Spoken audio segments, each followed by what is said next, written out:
کھیل رہی ہیں صرف اور صرف اپنے مفادات کے لیے. کہیں آپ کہتی ہے نااہل کر دو عمران خان کو، تو کہیں کہتی ہے گرفتار کر لو. آج آپ نے بلوچستان کی پولیس بھجوا دی ہے لاہور کے، جی جاؤ اور گرفتار کرو.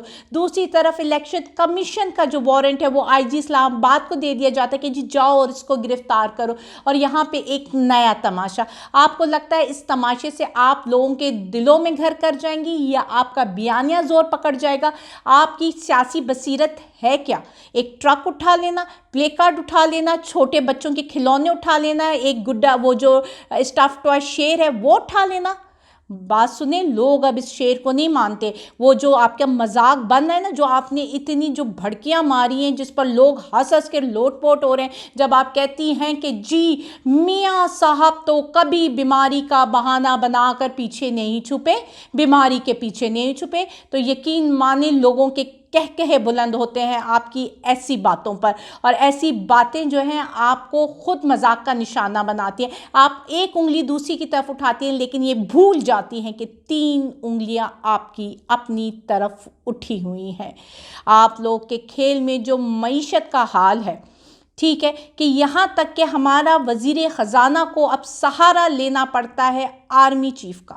اور آرمی چیف جاتے ہیں اور ملاقات کرتے ہیں جی بزنس مین سے، لیڈرشپ سے. وہاں قرآنی آیات پڑھی جاتی ہیں اور بتایا جاتا ہے کہ قوم میں مشکلیں آتی ہیں. قوم میں مشکلیں بالکل آتی ہیں، لیکن قومیں خود سے مل کر مشکلیں کریٹ نہیں کی جاتی. قوموں میں مشکلیں آتی ہیں، ہر شخص میں اچھا اور برا وقت آتا ہے، لیکن کوئی اسکرپٹڈ مشکلیں کسی بھی قوم میں نہیں آتی. اس قوم کا المیہ یہ ہے کہ ہمارے اوپر جو مصیبت آئی ہے وہ اسکرپٹڈ ہے، وہ ڈیزائنڈ ہے، وہ پلانڈ، ساری پلانڈ ہمارے اوپر مصیبتیں آئی ہیں. اب وہاں پہ ہمارے آرمی چیف کہتے ہیں کہ بالکل جی ڈیفالٹ کا خطرہ ہٹ گیا ہے. تو اگر ڈیفالٹ کا خطرہ ختم ہو گیا ہے آپ کے ایک ملاقات سے، تو یہ ملاقات 3 مہینے پہلے بھی ہو سکتی تھی. اس ملاقات کرنے سے اگر ڈیفالٹ کا خطرہ ختم ہو جاتا ہے تو یہ 3 مہینے پہلے کر لیتے، تاکہ وہ جو مہنگائی اور غربت اور یہ جو مشکلات کا ہم نے سامنا کیا ہے 3 مہینے سے ہمارے ملک میں، وہ ہم نہ کرتے. لیکن آپ کیوں ملاقات کرتے؟ آپ تو پولیٹیکل ہے. وہاں پہ بیان دیا جاتا ہے، کہا جاتا ہے کہ جی جو کہ کامران خان کوٹ کر رہے ہیں کہ وہاں پہ آرمی چیف نے جواب دیا کہ جی میں عمران خان سے ملنا نہیں چاہتا، میں نے تو صرف صدر کو بھیجا تھا. سوری میں بھول گئی، وہ تو پولیٹیکل ہے، چلے جانے دیں اس بات. لیکن مجھے لگتا ہے کہ اب ہمارا جو وزیر خزانہ اسحاق ڈار ہیں ان کی چھٹی پکی ہے، کیونکہ ملک کو مل چکا ہے ایک نیا وزیر خزانہ جس کے آتے ہی کے ساتھ، جس کی ایک میٹنگ سے ملک ڈیفالٹ سے نکل جاتا ہے. ہمیں ایسے ہونہار وزیر خزانہ کی ضرورت ہے اس وقت. اور آپ یقین کریں مجھے ایک چیز کا بڑا دکھ اور افسوس ہوتا ہے کہ جو ہماری ریٹائرڈ جرنل ہیں بیچارے کتنی محنت کرتے ہیں، کتنی محنت کرتے ہیں اپنی زندگی میں، لیکن جب وہ ریٹائرڈ ہوتے ہیں، ان کی آرام کا ٹائم ہوتا ہے، تو ہم جو سویلینز میں سے ایک قابل بندہ نہیں آتا جو وہ نیب کی پوزیشن سنبھال سکے، کوئی ایک قابل بندہ نہیں آتا جو کسی بڑی پوسٹ میں لگ سکے. اور ہم بیچاروں کو پھر سے ان بیچاروں کو تنگ کرنا پڑتا ہے کہ سر پلیز آپ آئیں اور نیب کے چیئرمین لگ جائیں، کیونکہ ہمارے پاس وہ قابلیت ہی نہیں ہے. ہمیں ان کی منتیں کرنی پڑتی ہیں اور وہ اپنا سارا عیش و آرام چھوڑ کر ملک کے لیے لگ جاتے ہیں. کوئی بن جاتا ہے نیب کا چیئرمین، تو کوئی بن جاتا ہے کہیں سیکرٹری کا، کسی وزیر دفاع کا سیکرٹری.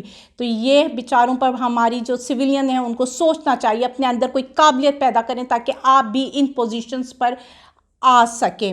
ٹھیک ہے، دوسری طرف ایک نیا کھیل، وہی مریم آپی کی، بڑی باجی کی ضد. اب تو یاد کریں کہ جو آج کے میں نے ویژولز دیکھے نا، اس کے بعد ان کو عزت دینے کا میرا دل نہیں چاہ رہا، بڑی باجی کہنے کا دل نہیں چاہ رہا، لیکن کیا کروں، ان کے لیول تک گر نہیں سکتی.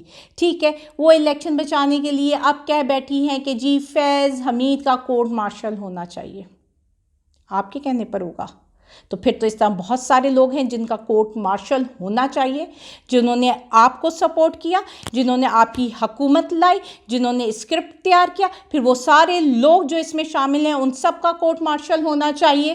آپ لوگ نے گیم بنا لیے، آپ جس کو چاہیں گے اس کا کورٹ مارشل کروا دیں گی، جس جج کو کہیں گی کہ یہ برا ہے وہ برا ہے، جس جج کو کہیں گی یہ اچھا ہے یہ اچھا ہے، مطلب آپ کے کہنے پر آپ سرٹیفکیٹس بانٹیں گی اب آپ سب کو، مطلب ملک کا تماشا بنا دیا ہے آپ نے صرف الیکشن رکواؤ کے چکر میں۔ مطلب پورا گیم، پورے پاکستان کا سسٹم ایک لائن پہ چل رہا ہے اور وہ ہے الیکشن رکواؤ، اور اس الیکشن رکوانے کے لیے کسی کو غدار کہہ دو، کسی کا کورٹ مارشل کروا دو، کسی کی عزت اتار دو، کسی کے سر کی چادر چھین لو، لیکن الیکشن نہیں ہونے چاہیے۔ یہ ہے اس ملک کا نظام جو آپ لوگ چلا رہے ہیں۔ پھر آپ لوگ کہتے ہیں کہ عمران خان کا بیانیہ کیوں چل رہا ہے؟ عمران خان کا بیانیہ اس لیے چل رہا ہے کہ اس نے ایک دکھتی رگ پہ ہاتھ پکڑا ہے، اور وہ ہے 2 قانون جو اس ملک میں نافذ ہے۔ اب عمران خان کے لیے تو بلوچستان سے آ گئی ہے پولیس اریسٹ کرنے کے لیے، تو کیا رانا ثناء اللہ صاحب اریسٹ ہوں گے؟ ان کا بھی تو گوجرانوالہ کے انسداد دہشت گردی کی عدالت نے اریسٹ وارنٹ نکال دیا ہے، تو اب آپ ان کو گرفتار کریں گے؟ وہ تو آ کر ٹی وی میں بیان دیتے ہیں، وہاں پہ جی پولیس کہتی ہے کہ جی ہمیں پتہ ہی نہیں کہ رانا ثناء اللہ کدھر ہے، روزانہ آئے دن تو وہ آپ کی میڈیا ٹاکس کر رہے ہوتے ہیں، تو پولیس اس وقت آنکھوں میں پٹی باندھ کر بیٹھی ہوتی ہے۔ یہ ہے 2 قانون جس کی عمران خان بات کرتا ہے، اور جس پر لوگوں نے مان رہے ہیں، جو مان رہے ہیں کہ واقعی یہ ہے 2 قانون۔ وہ جب سچ بولتا ہے، آپ لوگوں کی جو رگوں پہ ہاتھ انگلی رکھتا ہے، تو آپ لوگ پھر فرسٹریشن کا شکار ہوتے ہو، آپ لوگ اچھلتے ہو کودتے ہو اور اپنی اس فرسٹریشن میں ملک کی بربادی کر رہے ہو، اور آپ لوگوں کے پاس کوئی حل نہیں ہے۔ آپ لوگ کدھر بھاگ کر جاؤ گے؟ آپ کے کوئی روڈ میپس نہیں ہیں آپ کے پاس سوائے تصادم تصادم تصادم۔ آج کا دن بہت مطلب ہمیں یہ تھا کہ چلو ایک ریلی نکلے گی، یہ ہوگا، چلو ایک الیکشن کی طرف، ایک جمہوریت کی طرف قدم بڑھائے گا، ٹھیک ہے۔ دوسری طرف پورے ٹویٹر میں، پورے سوشل میڈیا میں جی وومنز ڈے ہے، یہ آپ نے سیلیبریٹ کیا ہے وومنز ڈے۔ یہ ہے آپ کے ملک کا حال، پھر آپ امید کرتے ہیں لوگوں سے کہ وہ آپ کا ساتھ دیں۔ بہت دکھ ہے، آج کا ویلاگ میں بڑے دکھی دل کے ساتھ کر رہی ہوں، کیونکہ میرا دل ہی نہیں چاہ رہا کچھ بولنے کا، کہ مطلب میں اتنی گندی سیاست پہ کیا بات کروں۔ مجھے آپ لوگ بتائیے، مجھے اس دفعہ آپ لوگوں کے کمنٹس چاہیے کہ یہ سب کچھ دیکھ کر آپ کیا فیل کر رہے ہیں۔ شکریہ۔